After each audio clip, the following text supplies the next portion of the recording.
Ganyan yung itsura niya. Para siyang lobster na maliit. Ang babango ng mga tao dito as in.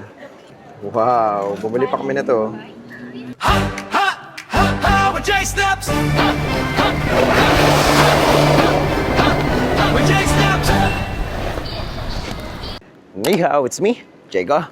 And tara samahan niyo ako magpunta sa aking paboritong shopping destination dito sa Beijing. So, pag hindi ko alam kung saan ako magpupunta, pag weekends, ganyan, dito lagi ako nagpupunta. Nandito na kami pero kakain muna kami kasi gutom na ako eh. As in, kinain ko lang kanina isang songzi. Ano bang English yun? Nakalimutan ko yung English yun eh. Basta songzi. Yun lang kinain ko ng breakfast. Kakain kami ngayon ng xiaolongjia or crayfish. Sa Pilipinas, di ko pa siya nakita. Di ko siya nakain sa Pilipinas ever. Pero dito sa China, sobrang popular niya. Mahirap nga lang siyang kainin, pero ang sarap. Kasi, para siyang kung di ka pa nakakain nun, para siyang halong shrimp and crab. Ganun. And masusot ako na to dahil baka madumihan ang aking damit.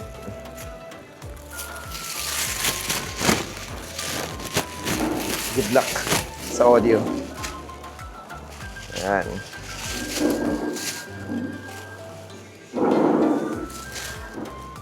Ito, dumating na yung dessert, na honey dessert bago sa meal.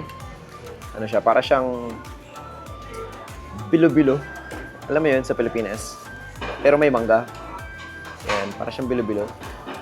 Tapos malamig. And hindi masyadong matamis. Mahilig ako sa mga green leafy vegetables like this. Gusto ko to.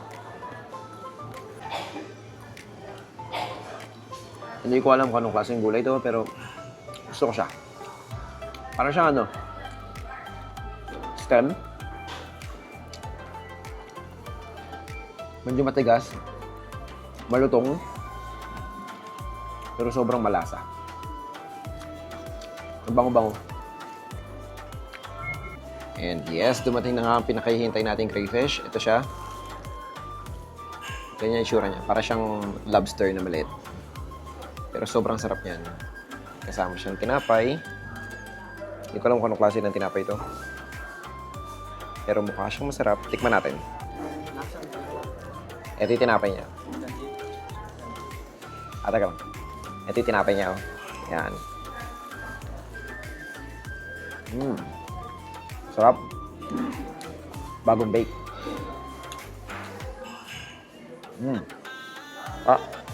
Banghang. Banghang yung feeling niya. Pero ang sarap.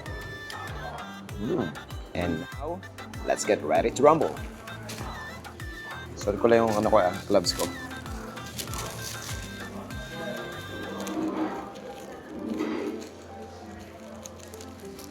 So, ganito lang siyang kainin.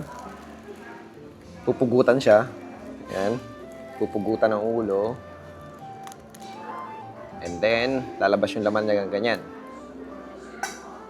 Then, hilahin mo lang.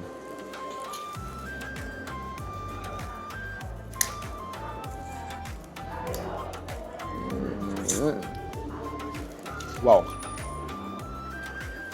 Sobrang juicy niya. Matigas yung shell. Kaya mahirap siyang kainin kung babalatan mo. Pero kung hilahin mo, sobrang simple. Actually, mas madali siyang kainin kaysa sa shrimp. Kasi yung shrimp, kailangan mong balatan. Ito, pupugutan mo lang kasi hilahin mo.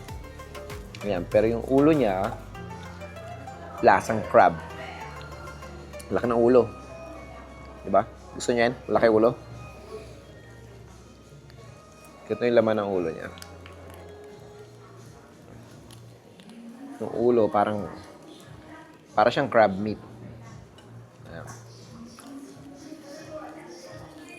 Sarap.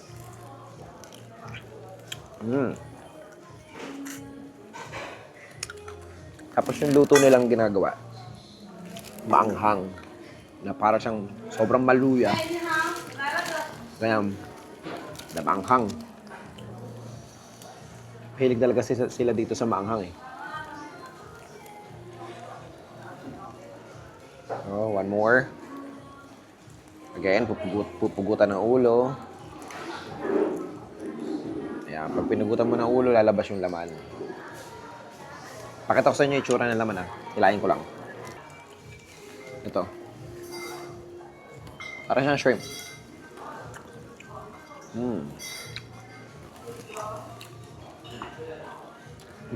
Yung pagkain ng ulo, madali lang. Tatanggalin mo lang yung laman, ay yung balat. Pag natanggal mo na yung balat ng ulo, makakain mo na.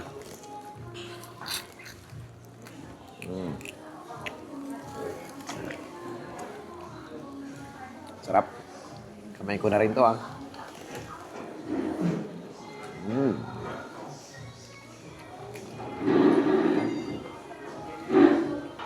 Tapos, meron din sila dito na paa ng manok. Ayan, paa ng manok yan. Ang paa ng manok dito mahal. Hindi katulad sa Pilipinas, mura lang. Dito mahal. Ayan. Sinaserve siya sa mga mamahaling restaurants. Hindi siya basta-basta street food lang. Sa atin kasi di ba street food lang paa ng manok. Dito hindi.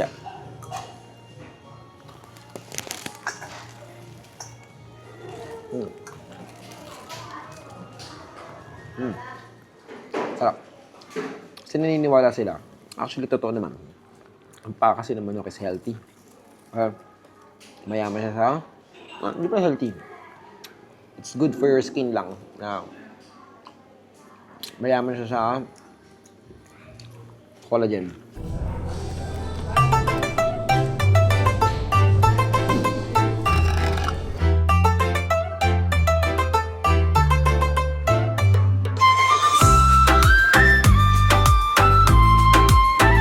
Sobrang nabusog ako. Tapos na kami kumain.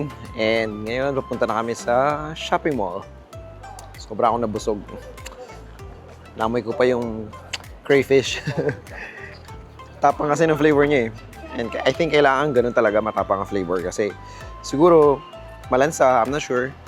Siguro malansa siya. Pagka hindi ganun ang luto.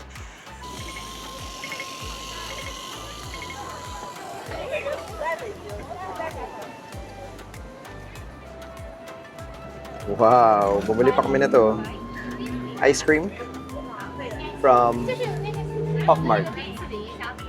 Ito siya, 38 siya. 38 RMB, which is like 9.18, 27. Mga nasa 260 pesos. Pero dalawa na.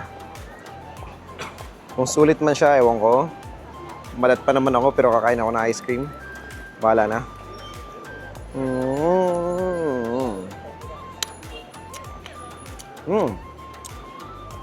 Parang siyang lasang cheese.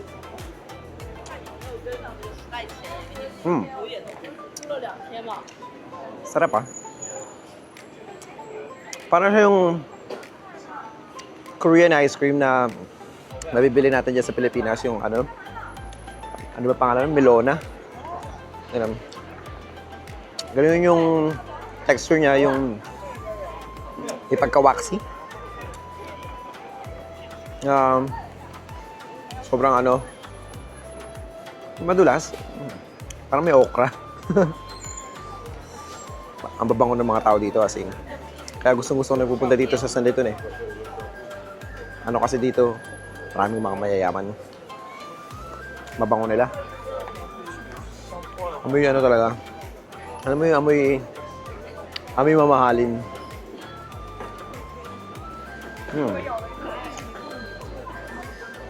Kasi sabi ko lang sa inyo na busog ako, di ba? After ng lunch. Pero ito, nag-ice cream. Magkakape pa ako mamaya. Kasi hindi po pwede na hindi ako magkakape pag Sunday. It's my happiness.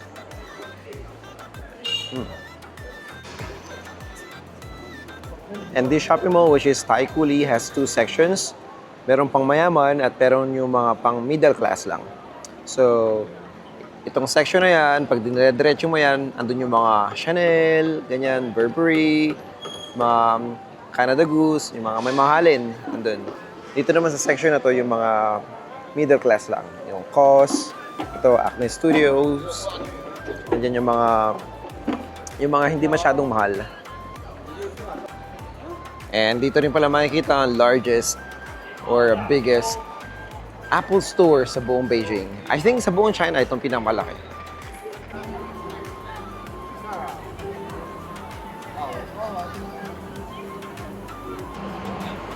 Hello Kitty and Dear Daniel. Kilala ko si Hello Kitty, pero si Dear Daniel, di ko siya kilala. Nakakatawa kasi pumasok ko kanina sa loob ng Nikon para tumingin ng camera. Kasi meron akong camera from Canon, pero yung camera ko malaki.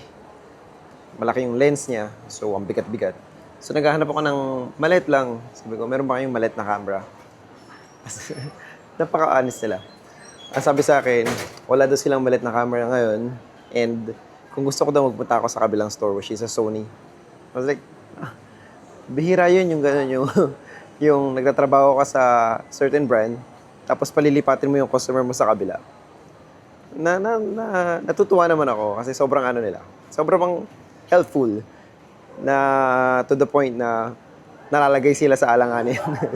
I mean, recommend mo yung ano mo, yung customer mo na magpunta sa kabilang store.